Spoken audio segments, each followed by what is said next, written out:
Health and fitness requires more than just the physical work. It starts with the work you put in to grow your mind. Welcome to the Mind Gains podcast, where we discuss what it takes mentally to see results physically. I'm your host, Jess. Let's get started.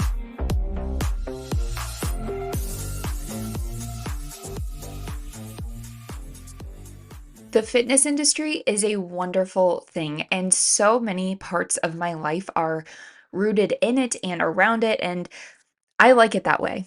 Obviously, this is the path that I have chosen, and I wouldn't want it any other way because I genuinely love it. I think it's such a great industry to be in and a great thing to be involved in.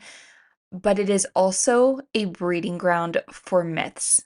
There are so many lies out there that just get accepted as truth, and it drives me crazy. It drives anyone who knows anything about health and fitness crazy because they're just simply not true. Like scientifically, these myths that are still prominent today have been disproven, yet they still get tossed around constantly.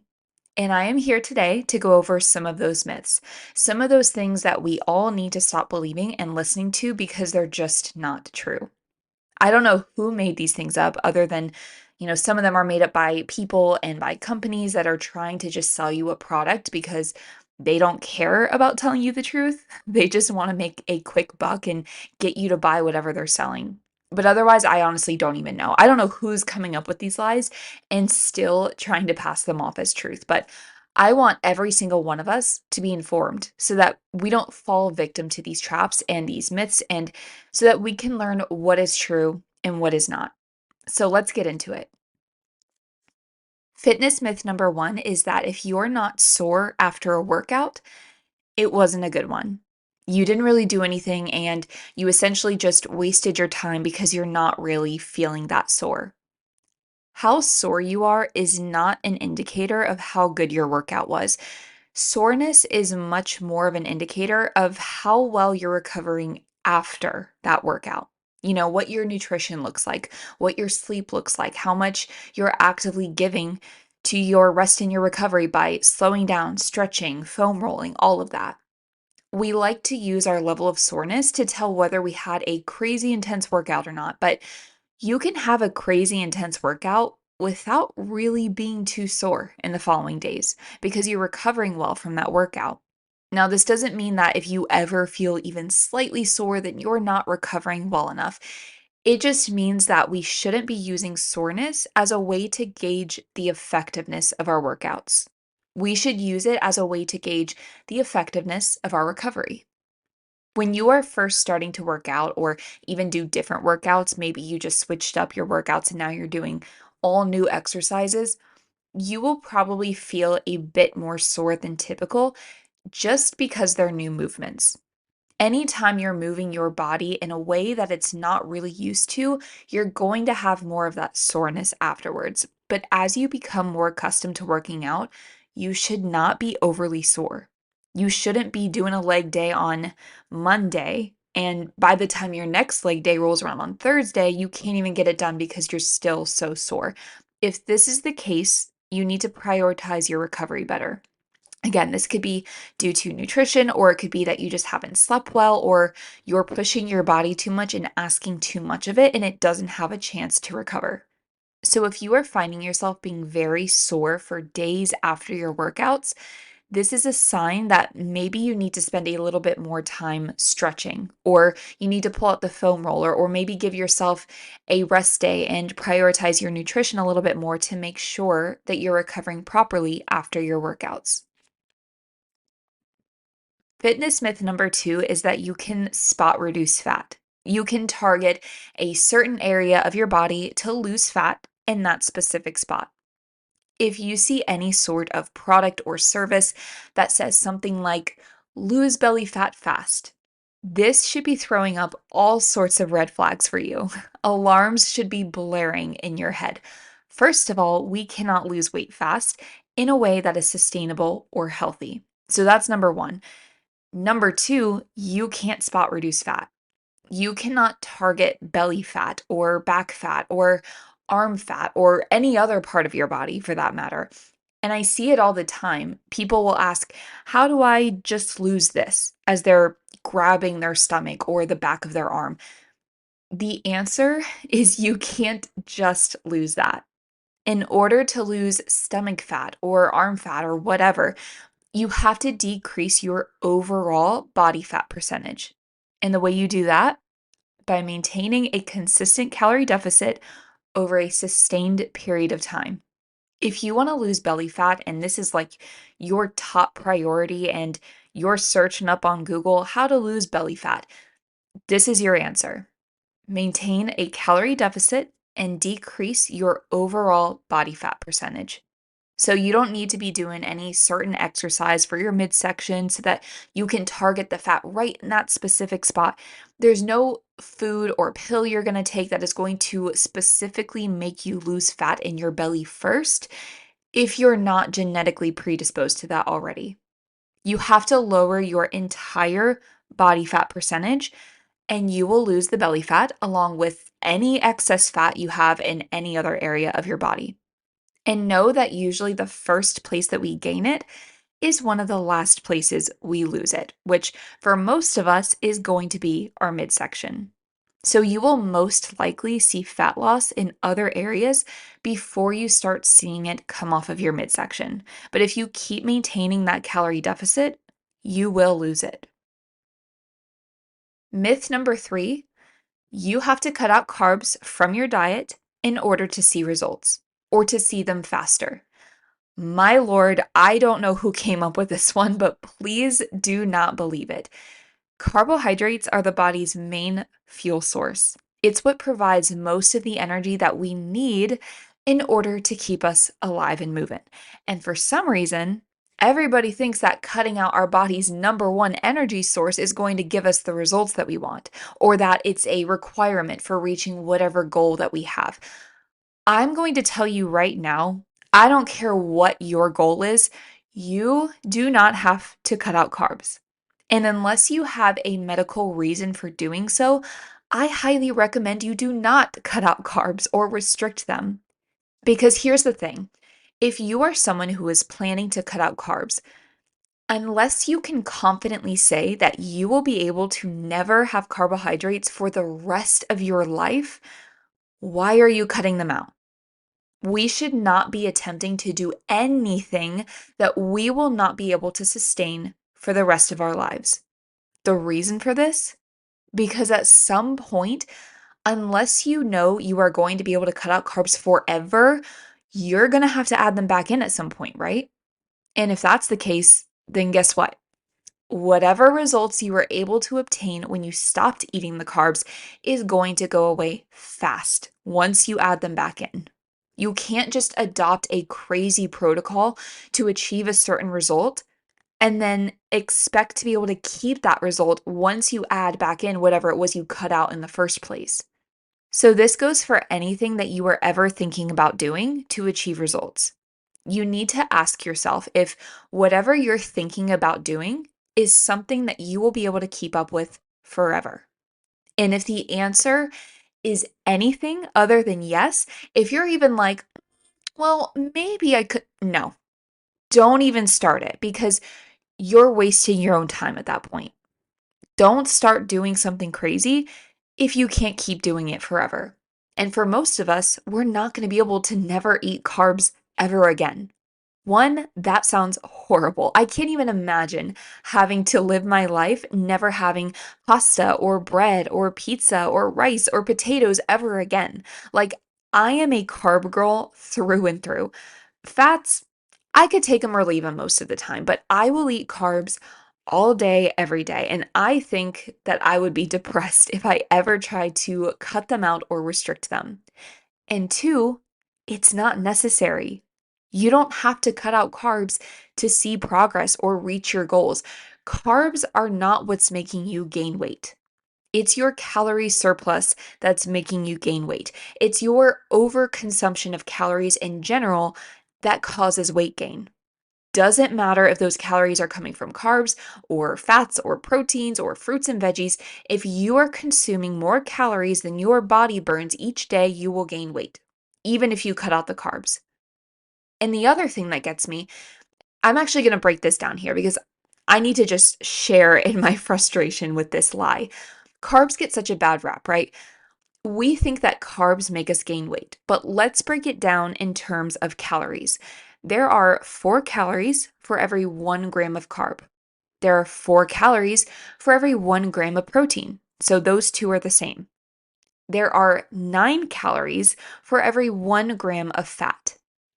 Fats have over double the calories that carbs and protein do. But carbs are what make us gain weight? No. And I'm not trying to say that fats are what make us gain weight. Again, it comes down to how many calories you're consuming on a daily basis. It's just that if you're eating a lot more fats, like you're more of a fats person maybe instead of a carb person, you're automatically going to be consuming a lot more calories because of how calorically dense fats are compared to the other two macronutrients. Again, not saying you should cut out fats then and then you'll lose weight. We need healthy fats as well. And they're also not the problem. I just don't understand why carbs are always so demonized. And also, if we want to really get into it, alcohol is technically considered a macronutrient because it holds 7 calories for every 1 gram and it provides zero nutritional value. And when it's consumed, the metabolization of everything gets shut down until the alcohol is out of our system. But we all still think carbs are the problem. The only reason people think carbs are what cause weight gain is because they do hold on to a bit more water. Carbohydrates will make you retain a little bit more water. So when you cut out carbs, you're cutting out a little bit of water weight as well. And everyone thinks, oh my gosh, this is working. I just lost 5 pounds in 1 week, and all I did was stop eating carbs. Most of that is water, which we need to keep us nice and hydrated. You're not speeding up fat loss when you stop eating carbs. You're just losing a bit more water weight in the short term. But as soon as you bring the carbs back into your diet, that water is going right back into your body, which is fine. Again, it's water. We need it. But when you cut out carbs, you're seeing the scale go down quickly because of water weight. And even if you do keep up with not eating carbs, the only way you're going to continue losing weight and seeing results from it is if you're now eating in a calorie deficit because you're just eating less calories overall. But if you replace the same amount of calories that you cut out from the carbs with calories from literally anything else, you're not going to see results from it. So it's not needed at all. Again, unless you have a medical reason to do so, something deeper going on. But in my opinion, we should be working with our body, not against it. And cutting out its biggest source of energy for absolutely no reason is definitely not working with it. Give your body what it needs and what it's asking you for, and it will thank you for that. Fitness myth number 4 is more of a personal opinion, but it's going to be toning. I touched on this really quickly in a previous episode, but I hate the word tone. To me, the word tone in and of itself is a myth. It doesn't exist, and yet everyone uses it all of the time. That's everyone's goal, is to tone up. And I know what they mean when they say it, but the reason I don't like this word is because toning implies that you can just take the fat on your body and then turn it into muscle, which is absolutely not how that works. Fat does not turn into muscle. They are completely separate things. You can lose fat and build muscle, but you cannot just tone your fat into muscle. You can't tone up your midsection. Like that doesn't happen. You have to build muscle and then decrease your overall body fat percentage, like we talked about earlier, to get that defined look that I'm sure is what we all think of when we use the word tone. To me, it just implies that you're going to take the fat on, the back of your arm, if that's where you want to tone up, and magically make it tighter. Like there is a process for that. And again, you have to build muscle on the back of your arm. You need to build your tricep muscle, and then you need to lose the excess body fat that is there as well. So I just don't like this word at all. I think it gives a false idea on what is actually needed to get the lean and defined look that a lot of us are after, which is why you will not really hear me use this word. The next myth we need to debunk is that you must be doing cardio to lose weight. When weight loss is the primary goal, a lot of the time people tend to go straight to cardio as their solution, as the way that they're going to see that weight loss. But cardio is not absolutely necessary. You could potentially reach your weight loss goal without adding any cardio in at all. And this is exactly what I did when I lost my 25 pounds because I hate all forms of cardio. I hate it. So I did not include any cardio outside of just a daily step goal, which some people consider cardio, some don't. Regardless, it isn't always absolutely necessary. Is cardio fantastic for your health? Yes. Can it help you see results? Potentially. But health benefits aside, all cardio does is help you burn calories. But guess what? So does strength training. And at the end of the day, weight loss or fat loss is coming down way more to your nutrition than anything else. So it's not like adding in a few cardio sessions a week is going to be the magical solution to weight loss. In my opinion, strength training as your form of exercise is 100% the way to go because not only are you going to be burning calories during it, but it's also what builds muscle. And adding some muscle to your frame helps your body burn more calories in the long run. The more muscle mass you have on you, the more calories your body is burning all of the time. Muscle is a calorie burning furnace. So, having more muscle on your body also helps to be able to keep calories burning at a faster rate when you're in a calorie deficit to help lose that excess body fat. That being said, this is all coming at it from the assumption that you are someone who cannot stand cardio and you don't want to spend several hours a week hating your life. If you are crazy and for some reason you find enjoyment out of cardio, then go for it. Be my guest. But don't believe the lie that you have to be doing cardio in order to reach your weight loss or fat loss goal. The sixth and final fitness myth I've got for you is that lifting makes you bulky. I saved this one for last because, in case you can't tell, it is one of my biggest pet peeves. And I know that this lie gets thrown around all of the time, so people just don't know. But I'm over it. I don't know who made this up or where this got started, but lifting does not make you bulky. So if you are a female and you are scared to start lifting weights because you don't want to look bulky, please stop believing this lie. Let's get into this. First of all, muscular doesn't equal bulky. Like if you are not wanting to strength train because you think you're going to start looking manly, that's not what we're talking about. If you equate having too much muscle on your frame as looking manly, that is something entirely different from bulky. So let me address this first. When it comes to building muscle, just like with anything else in health and fitness, it takes a long time. You are not going to start lifting weights on a Monday and by the end of the week have huge muscles. It would take months, if not years, of you working very hard in the gym and being on top of your nutrition for you to look like some of the women you're probably thinking look a little manly in your opinion. It's very difficult to put that kind of muscle mass on, and it will not just happen on accident. You will not just happen upon it one day. You would have to be extremely intentional in order to put on that kind of muscle. So if that's not the look you're going for, you don't want to get quote unquote too muscular, trust me, you do not have to worry about this. Quite frankly, all you have to do is not work so hard. Like point blank, period. If you get a year or two into strength training and you're happy with the muscle mass you put on and you don't want to gain anymore, then just maintain there. Don't work hard enough to put on a crazy amount of muscle. I don't think this is going to be an issue. Again, it's not just going to happen by accident or overnight or without you intentionally doing it. So that's number one.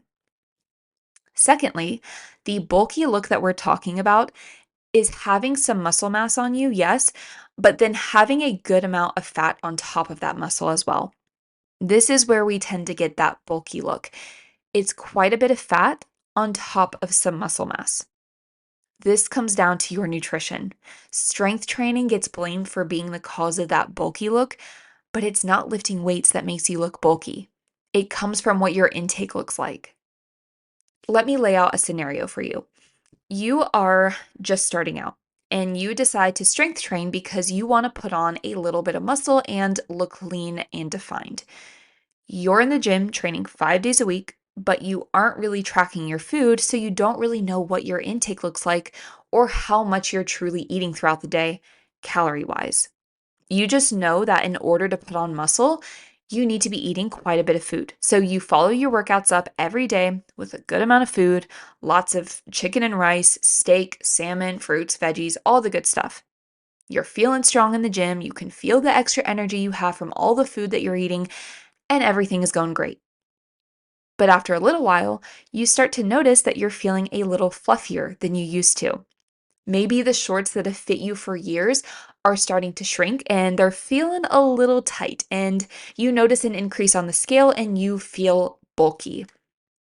Well, what happened during that time was you were working hard in the gym and following that up with a lot of calories and a lot of protein, which isn't a bad thing at all. In order to build muscle, you need excess calories coming in and you need a high protein intake. But because you weren't tracking your food and you didn't really know how much you were actually eating every day, you were eating in a 600 plus calorie surplus, which, in case you're not familiar with this, is a lot. It's a lot. And yeah, you put on some muscle mass during that time, but because you were eating in such a large surplus, you put on a lot of fat during that time as well, along with the muscle. So now you have some muscle mass with a lot of fat over it, causing you to look bulky. It wasn't the strength training, it was the fact that you didn't match your nutrition to your goals. Because if you would have been tracking your food during that time and eating in maybe only a 2 or 300 calorie surplus instead, you probably wouldn't have put on the amount of fat that you did, and we wouldn't be in this situation. Your nutrition has to match and be in line with whatever your goals are. And your nutrition is what determines most of your results. So if you're not happy with the results you're getting, 9 times out of 10, your intake is not where it needs to be. So the next time you hear anyone say that lifting weights makes you bulky, don't believe it. Lifting weights doesn't make you bulky. Eating well above your maintenance and putting on excess fat is what makes you look bulky. There you have it. Those are the top fitness myths that I hear quite a bit and am on a mission to spread awareness around because they're just simply not true and we need to stop believing them.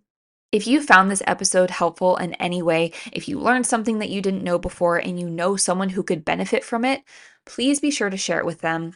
Add it to Instagram, share it to your story, tag me in it, all of the above.